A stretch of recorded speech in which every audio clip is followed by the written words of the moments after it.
여러분, 우리의 인생에는 더 이상 내려갈 수 있을까 이렇게 생각되어질 만한 인생 밑바닥이라고 생각되는 지점이 있습니다. 내가 아무리 몸부림쳐도 어떻게 해결할 출구가 보이지 않고 내가 선하게 바르게 살았음에도 불구하고 길이 오히려 좁아지는 그런 상황에 접할 때가 있습니다. 지금 요셉이 그런 환경 속에 있습니다.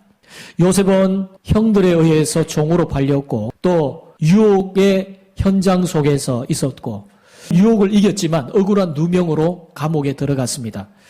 여러분, 감옥에 들어간다고 하는 것은 인생이 겪을 수 있는 가장 밑바닥이라고 생각이 돼요. 정말 가장 고통스러운 현실이 아니겠습니까? 왜냐? 자유가 없지 않습니까? 여러분, 사람이 자유를 박탈당한다고 하는 것은 가장 힘든 일이에요. 여러분, 예수님께서 메시아로서 공생의 사역을 시작하시면서 자신이 메시아로서의 사역이 어떤 사역인가에 대해서 그 성격을 이사야 선지자의 말씀을 인용해서 증거하셨습니다.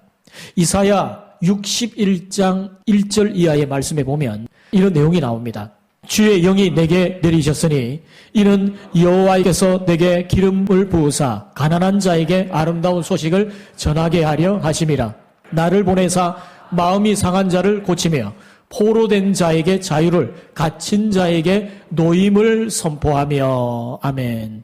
우리 예수님께서 죄악으로 고통 중에 있는 많은 사람들을 구원하시기 위해서 오신 것이죠.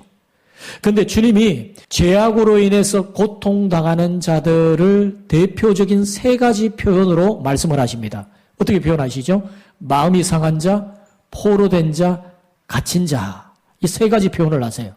근데 여러분, 히브리어에는 독특한 표현법이 있는데 이런 세 가지 표현이 나오면 세 가지 표현 중에 가장 강한 의미를 가지는 것이 제일 뒤편에 나오는 겁니다.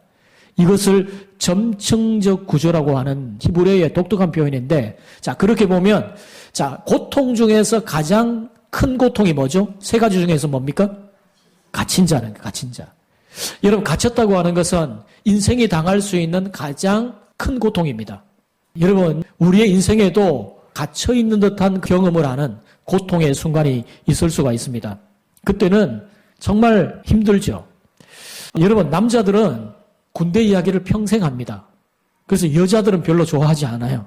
근데 여러분, 왜 남자들이 평생 군대 이야기를 왜 합니까? 그때가 제일 힘들 때였기 때문에 그렇습니다. 인생에서 기억해보면 가장 힘들었을 때가 언제냐? 군대에 있을 때다. 왜 그러죠? 갇혀있기 때문에 그렇습니다. 내 자유가 없다는 것, 내 마음대로 할 수 있는 자유가 없다는 것이 가장 큰 고통인 것 같아요.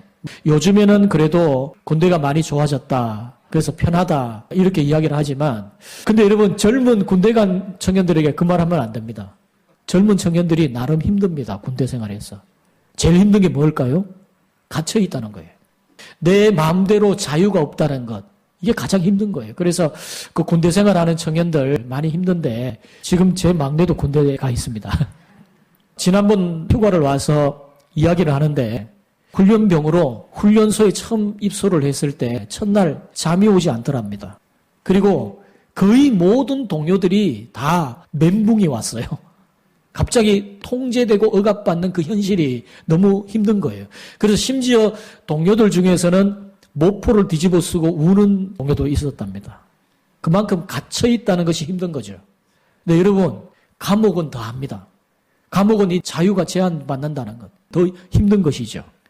그러니까 요셉이 감옥에 들어갔다고 하는 것은 인생의 최고의 밑바닥까지 내려갔다는 겁니다. 근데 여러분, 성경은 이 감옥의 장면을 이렇게 시작합니다. 21절에 뭐라고 말씀하시죠? 여호와께서 요셉과 함께 하시고 이렇게 말씀합니다. 여러분, 놀랍지 않습니까? 형통했던 집에서도, 유혹의 현장 속에서도, 억울함의 자리에서도 기록되던 요셉의 인생 속에 반복되어지는 말씀이 그대로 여기서도 사용되고 있어요. 여호와께서 요셉과 함께 하심으로. 여러분, 하나님의 함께 하심은 공간의 제한을 받지 않습니다. 어떠한 상황에서도 하나님은 함께 하십니다.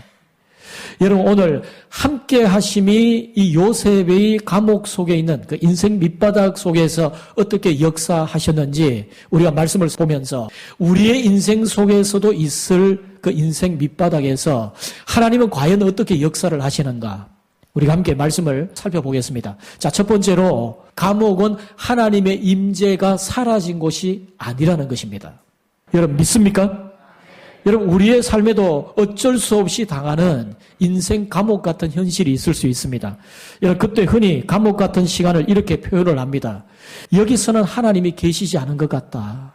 여기는 실패한 자리다. 이렇게 생각할 수 있어요. 그러나 성경은 단호하게 말씀하고 있습니다. 21절에 말씀합니다. 여호와께서 요셉과 함께 하시고 그에게 인자를 더하사 간수장에게 은혜를 받게 하시매. 여러분 감옥은 하나님이 물러나신 자리가 아니라 하나님이 더 깊이 개입하신 자리입니다. 놀라운 사실은 이 보디발의 집에서 일어났던 것과 똑같은 일이 이 감옥 안에서도 재현되고 있다는 것입니다.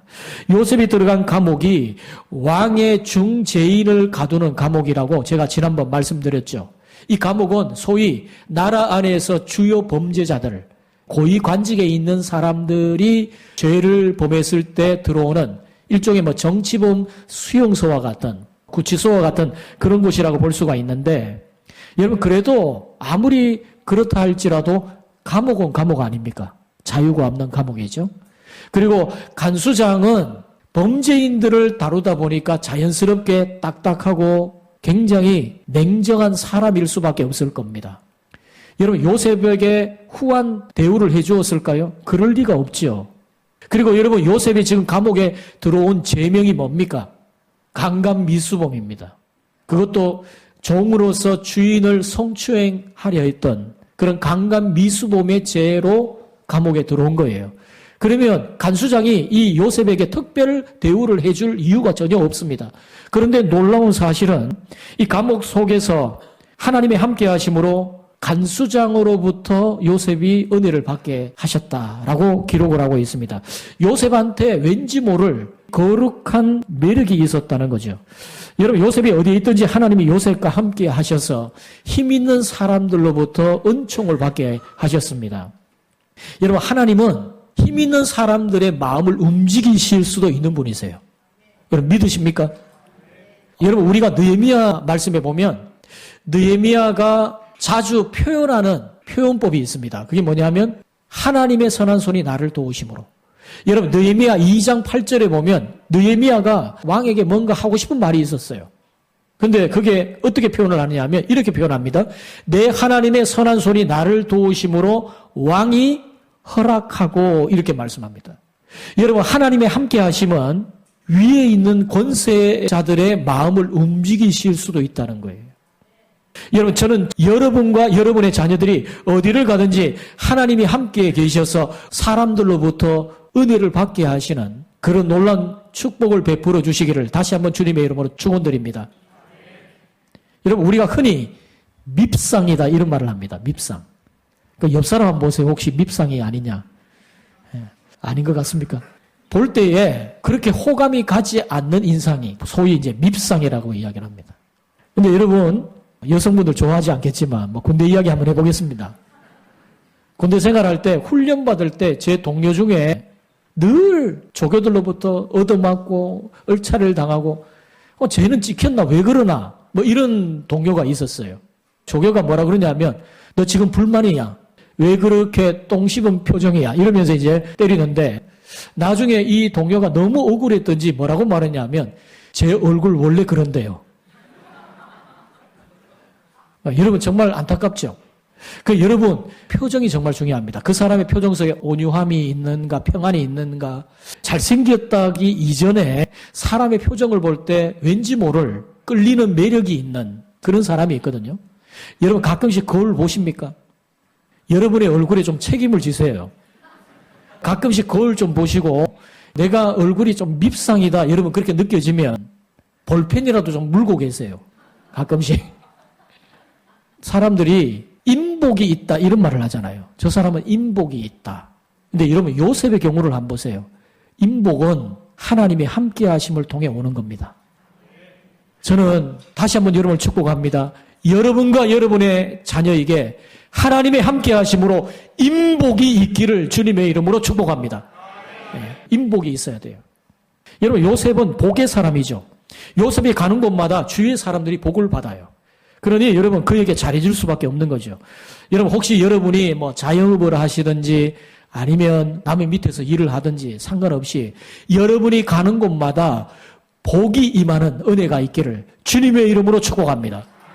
이렇게 하나님이 요셉과 함께 하시니 요셉은 감옥 속에서도 하나님의 은혜를 누립니다. 여러분, 시편 139편 8절에 보면 시편 기자가 이런 고백을 합니다.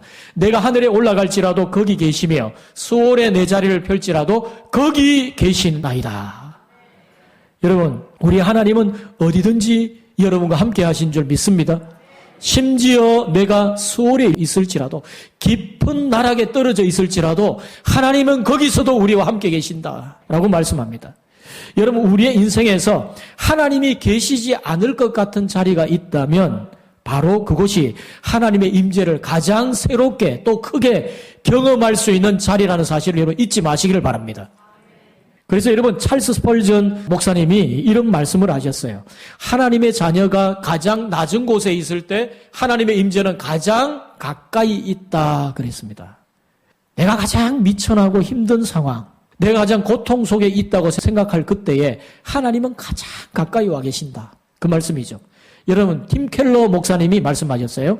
하나님은 당신의 백성을 고난에서 즉시 빼내시지 않으실 때가 많지만 그 고난을 혼자 통과하게 두지는 않으신다.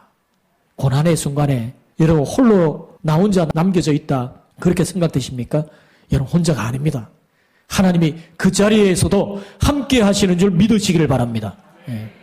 여러분, 요셉은 감옥 속에서도 하나님의 임재를 누리고 있었어요. 그곳에는 하나님이 사라진 자리가 아니라 하나님이 가장 깊이 동행하신 자리였습니다. 여러분, 한 성도님이 긴 병원 생활을 했어요. 투병 생활을 오래 했어요. 근데 그가 이렇게 고백을 합니다. 내가 집에 있을 때보다 병실에서 더 많은 기도의 시간을 보낼 수 있었습니다. 그곳이 제 인생에서 하나님이 가장 가까이 계신 자리였습니다. 비록 투병 생활을 했지만, 어려웠지만, 아파하고 힘들었지만 그곳에서 하나님과 동행하는 어느 때보다도 가장 가까이 하나님과 함께하는 자리였다라는 고백이죠. 사랑하는 성도 여러분, 여러분에게 감옥 같은 시간이 있습니까? 나는 인생 밑바닥에 떨어졌노라 이렇게 느껴지는 그런 시간이 있습니까? 여러분, 그 시간은 하나님이 멀어진 시간이 아니라 오히려 하나님이 가장 가까이 와 계신 자리인 줄 믿으시기를 바랍니다. 그 다음 두 번째로 함께 하시면 감옥에서도 사명을 멈추지 않게 합니다. 여러분, 요셉은 감옥에서 무기력하게 시간을 보내지 않았습니다. 자, 22절 말씀 볼까요? 간수장이 옥중 제수를 다 요셉의 손에 맡김으로 그 재반 사물을 요셉이 처리하고. 여러분, 이 장면 어디서 참 익숙하지 않습니까?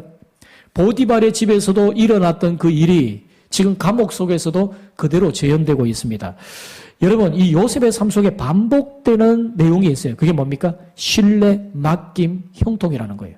여러분, 요셉의 삶은 신뢰, 어디를 가든지 신뢰를 받고 또 모든 일을 위임받고 맡기는, 그리고 형통한 삶을 살아가요.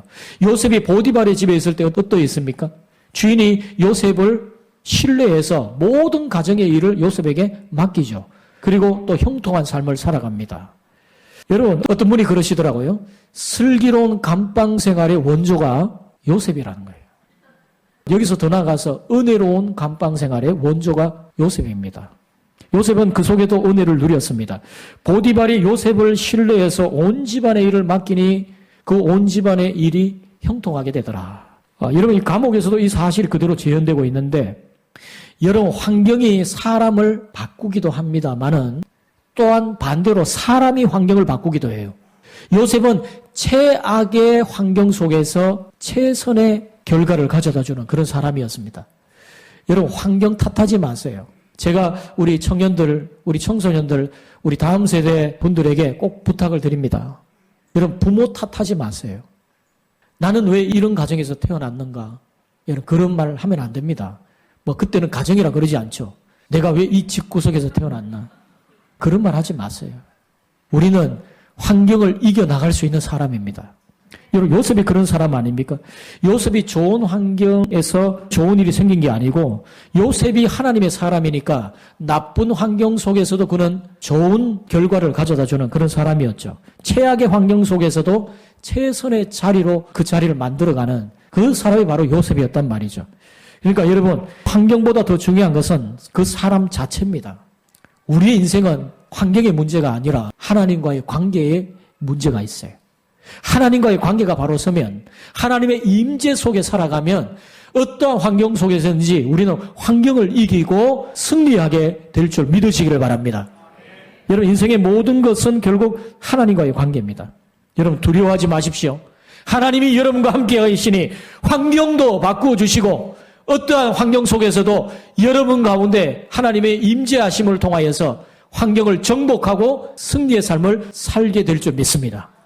여러분, 요셉처럼 만사형통할 것이고 여러분을 통해서 많은 사람들이 복을 받게 될 것입니다. 왜요? 하나님이 여러분과 함께 계시기 때문이에요.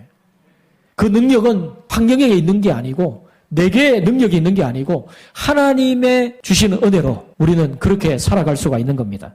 여러분, 요셉은 감옥에서도 성실함으로 하나님의 함께하심을 드러내는 삶을 살았어요. 여러분, 우리 주님께서 누가복음 16장 10절에서 말씀하셨어요. 지극히 작은 것에 충성된 자는 큰 것에도 충성되고 지극히 작은 것에 불의한 자는 큰 것에도 불의하니라, 이렇게 말씀하셨어요. 여러분, 하나님은 요셉에게 새 일을 주시기 전에 감옥이라고 하는 작은 공간에서 같은 충성을 요구하셨습니다. 그리고 요셉은 그곳에서도 여전히 충성스럽게 일들을 감당했어요. 그러니까 그의 삶이 형통한 삶이 된다는 겁니다. 어떤 환경 속에 있든지 그게 노예 생활이건 유혹의 자리든 감옥이든 상관이 없어요. 어떤 환경 속에 있든지 하나님의 함께 하심은 그의 삶의 성실함을 만들어내고 그의 삶 속에 형통의 결과를 가져다 왔습니다. 여러분, 존 파이퍼라고 하는 유명한 설교가가 이렇게 말씀했습니다. 하나님은 우리의 위치보다 충성을 귀히 여기신다. 그분의 영광은 어떤 자리에서도 드러날 수 있다, 그랬습니다. 여러분, 우리는 어떠한 삶의 환경 속에서든지 하나님의 영광을 드러낼 수 있습니다. 여러분, 어떠한 자리에서든지 충성하시기를 바랍니다. 성실하시기를 바랍니다. 여러분의 삶의 태도를 통해서 하나님이 여러분의 삶을 바꾸어 나가실 거예요. 환경도 정복하게 하시는 역사가 있을 겁니다. 여러분, 한 교회 성도가 직장을 잃은 후에 이렇게 말했습니다. 아무 일도 할 수 없을 것 같았습니다.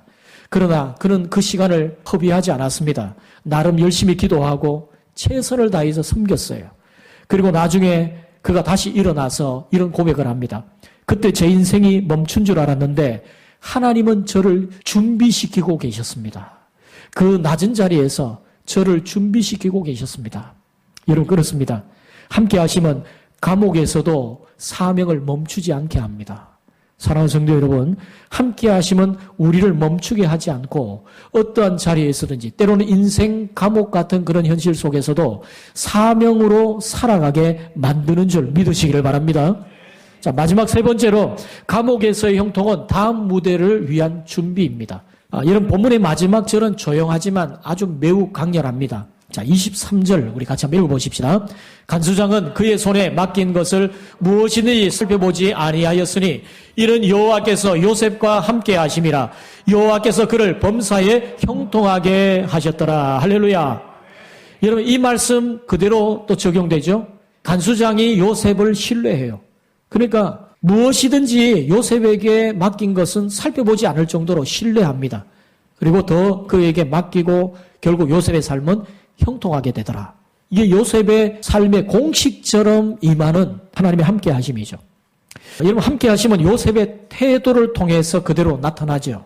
심지어 감옥에서도 예외가 아니었습니다. 자, 23절 하반절에 보면 이는 여호와께서 요셉과 함께 하심이라. 여호와께서 그를 범사에 형통하게 하셨더라. 근데 여러분, 형통하게 하셨더라, 이 영어 성경에 보니까 이 형통이라고 하는 말을 뭘로 표현했냐면 영어 성경에 success, 성공이라고 표현을 했어요.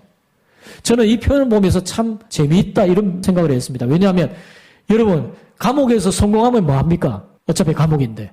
그렇잖아요. 근데 여러분, 이건 그런 말이 아닙니다. 요셉은 도무지 성공할 수 없는 자리에서도 성공의 삶을 살아갔다. 그러니까 여러분, 이런 성공할 수 없는 곳에서 성공할 수 있는 사람은 기근의 때에서 한 나라를 세워갈 수 있는 사람이죠. 그러니까 요셉이 총리가 되는 훈련이 지금 이 속에서 이루어지고 있는 겁니다. 이 요셉의 감옥에서의 이 모습은 나중에 요셉이 위대한 일을 할 수 있는 예고편과 같았어요. 그러므로 여러분, 나중에 내가 뭐 큰일을 해보겠다, 내게 어떤 자리가 주어지면 내가 엄청나게 큰 위대한 일을 한번 해보겠다, 그런 생각하지 말고 지금 여러분의 맡겨진 작은 일에서, 작은 자리에서 여러분 최선을 다하세요. 그 속에서 하나님의 함께 하심을 통해 성공을 맛보세요. 하나님이 그 속에서 어떻게 역사하시는지, 그게 여러분의 앞으로 이룰 여러분의 위대한 일들의 예고편이 될 것입니다. 결국 여러분, 참 성공이라는 것은 하나님의 함께 하심인 줄 믿으시기를 바랍니다. 복은 우리가 원한다고 소유할 수 있는 게 아니에요. 여러분, 참된 복은 하나님의 함께 하심입니다. 여러분, 우리가 복의 근원 강림하사 찬송가 28장의 찬양을 하는데 여러분, 하나님이 복의 근원이세요. 여러분, 복은 하나님이 주시는 것입니다. 우리가 아무리 노력해서 복을 받으려고 움켜쥐려고 아무리 노력해도 그것은 여러분 마치 파랑새를 쫓는 것처럼 늘 목마름만 더하는 그런 인생일 뿐입니다. 여러분, 복의 근원 대신 하나님과 함께해야 복이 임하는 것이에요. 복의 근원 대신 하나님과 동행하세요. 그러면 복은 따라옵니다. 여러분, 여호와께서 요셉과 함께 하셨고 그로 형통하게 하셨다. 여러분, 이 말씀은 감옥에서 끝나지 않습니다. 계속 이것이 적용이 되는데 곧 이어서 40장 41장에 가면 요셉이 바로 이 감옥에서 만난 사람들로 인해서 요셉이 애굽의 총리로 부름을 받게 돼요. 여러분, 인간적인 시각으로 보면 요셉이 인생 밑바닥까지 떨어진 그런 그 절망적 상황, 이 감옥이 그런 상황인데 감옥은 요셉을 총리가 되도록 바로왕 앞에 데려가는 초고속 엘리베이터와 같았어요. 또 이 감옥은 미래의 총리 요셉을 준비시키시는 하나님의 훈련소와도 같은 것이었습니다. 여러분, 요셉이 들어간 이 감옥은 왕의 중죄인을 가두는, 나라의 주요 범죄인들을 다루는 그런 감옥이었죠. 그러니까 거기에는 고위 관직들이 다 모여 있습니다. 애굽의 뭐 고위 관직들이 어떤 정치적인 범죄에 연루되어서 다 거기에 들어와 있어요. 한 곳에 다 모아놓은 겁니다. 요셉이 그 감옥 안에서 재반 업무를 다 담당하지 않습니까? 여러분, 만약에 그 감옥에 들어왔던 왕의 중죄인들, 주요 범죄자들이 요셉이 평소에 만약에 그 노예로서 삶을 살아가고 그들이 이 감옥에 들어오지 않았다면 그들은 모두가 다 중요한 고위직들로서 일들을 감당하기 때문에 한가하게 요셉 같은 사람을 만나줄 리가 없겠죠. 근데 이들을 한 곳에 모아놨는데 이들이 감옥 안에서 뭘 하겠습니까? 요셉이 감옥의 여러 일들을 다 감당하니까 뭐 요셉에게 하소연을 하는 거죠. 내가 이런 일 때문에 감옥에 들어왔다고. 내가 너무 억울하다고.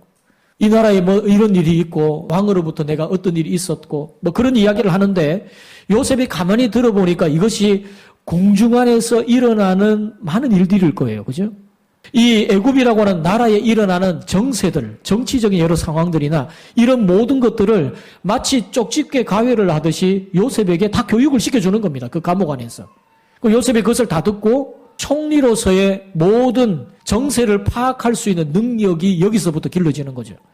여러분, 요셉이 만약 보디발의 집에서 갑작스럽게 왕에게 부름받아 총리가 되었다. 그가 그 일을 감당할 수 있었겠습니까? 없었을 거예요. 왜냐하면 이 애굽에 돌아가는 정세를 어떻게 그가 파악할 수 있습니까? 근데 그가 이 감옥 안에서 있는 기간 동안에 여러 주요 정치범들, 주요 관직에 있었던 사람들을 만남을 통해서 모든 나라에 이루어지는 정세를 꿰뚫어 볼 수 있는 훈련이 여기서 이루어지는 거예요. 여러분, 다음 창세기 40장에 보면 바로의 최측근이었던 왕의 술 맡은 관원장 그리고 떡 맡은 관원장이 어떤 범죄에 연루되어서 들어오게 되었어요. 근데 이 술 맡은 관원을 통해서 요셉이 바로왕 앞에 나아가지 않습니까? 여러분, 바로왕을 만난다는 것이 얼마나 힘듭니까? 살아있는 신으로 불려지는 그 왕 앞에 누가 설 수 있겠어요? 그런데 이런 모든 과정이 요셉을 총리로 만들어가는 그 그림 속에 정확하게 이루어져 가고 있다는 거죠. 절마 같은 감옥이 새로운 하나님의 놀란 큰 계획으로 인도할 하나님의 축복의 기회가 될 줄을 누가 알았을까요?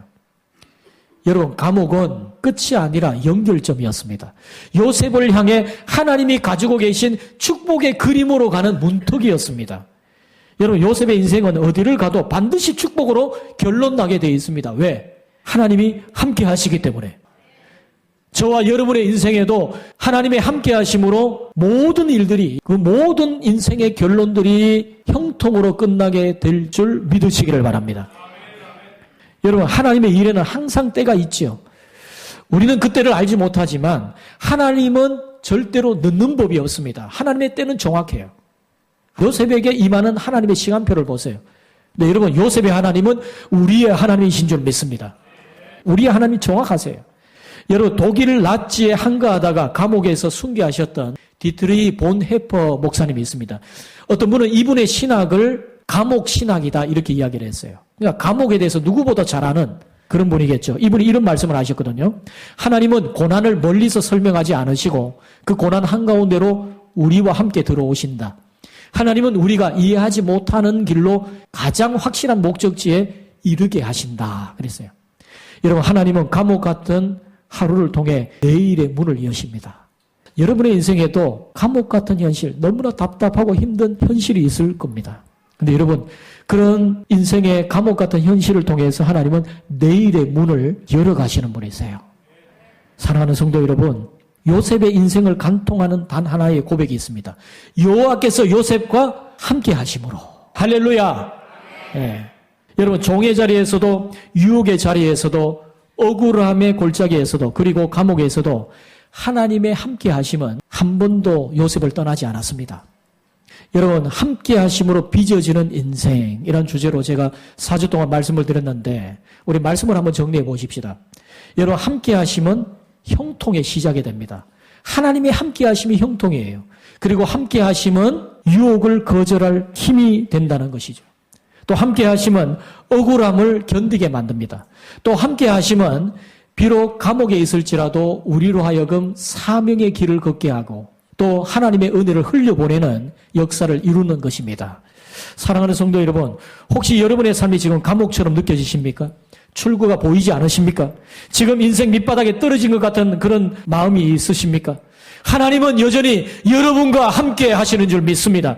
그리고 그 함께 하심은 지금도 형통을 이루어 계심을 믿으시기를 바랍니다. 여러분, 제가 좋아하는 찬양이 있어요. 있으니라는 찬양인데 내성마비신, 속매이신 우리의 나라고 하는 찬양을 잘 알지 않습니까? 그 찬양의 시를 쓰신 분인데 제가 좋아하는 성가곡 중에 있으니라는 찬양이 있습니다. 제가 가사를 한번 읽어드릴게요. 내 마음에 노래가 있으니 세상이 나를 요동하여도 내 마음으로 내 주를 노래하리라. 내 주를 노래하리라. 내 영혼에 찬양이 있으니 사단이 나를 시험하여도 내 영으로 내 주를 찬양하리라. 내 주를 찬양하리라. 내 중심에 기도가 있으니 사망이 나를 결박하여도 내 중심으로 내 주께 기도하리라. 내 주께 기도하리라. 내 마음에 노래가 있으니 세상이 나를 요동하여도 내 마음으로 내 주를 노래하리라. 내 주를 노래하리라. 여러분, 함께 같이 읽겠습니다. 같이 읽습니다. 함께 하심은 장소를 가리지 않습니다. 하나님이 계신 곳이 형통의 자리입니다. 감옥 같은 밑바닥도 축복으로 인도하시는 하나님의 무대가 될 수 있습니다. 할렐루야.